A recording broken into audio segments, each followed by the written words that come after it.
I always remember when I was young, because I come from a big family, we used to get farmed out to my grandparents who lived up in Uckfield. My granddad had a box, and he made the box himself for all his Meccano. And I can always, and they bought some Lego because brothers and sisters going up there, and it was always sort of like Meccano for the boys, Legos for the girls, and I always remember a certain sense of disappointment almost from my granddad when I tried making something with Lego, with Meccano, got bored with it, and went onto the Lego and started playing with the Lego, and it's sort of like, yes, you're not going to be a mechanic, are you? But, of course, when I was younger, I did get into the Airfix models and stuff. Everybody made Airfix models and then blew them up with fireworks. Any particular models that you focused upon? I always wanted to be a Second World War fighter pilot. I still do, but they've got one just out in the hallway there.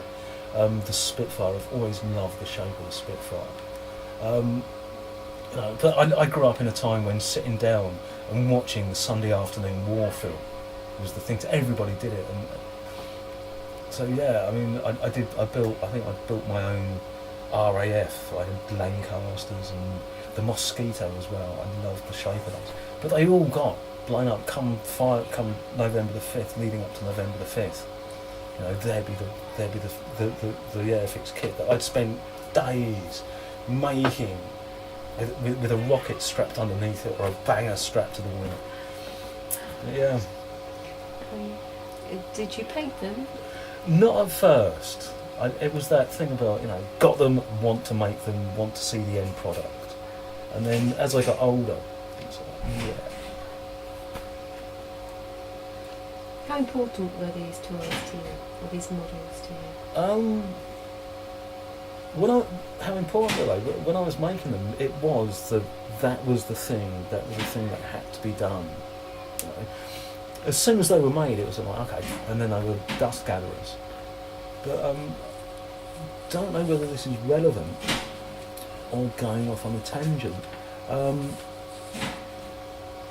I'm a recovering alcoholic, and I went through various. When I first started coming off the booze, I tried going through various different recovery models, and they never worked. And I was told by my key worker that when I come off the booze, I would emotionally revert to when I started to drink. And I started drinking at a very, very young age. So I decided to embrace that and started doing the models. And I actually used that as a way to help me get off the booze. So you could say in later life, in my second childhood, they become far more important than in my first. And I always remember never putting the pilots in them. Now that's weird. Why did I suddenly think that? Don't know why. I'd spend hours. When I got into that stage of being really, really sort of like almost OCD and getting all the paints on the decals, the one thing I'd always leave out was the pilots. I don't know whether it was me thinking, oh no, if I put the pilot in I can't blow them up or anything. But I don't know. Bizarre. I'm just trying to think there. I mean,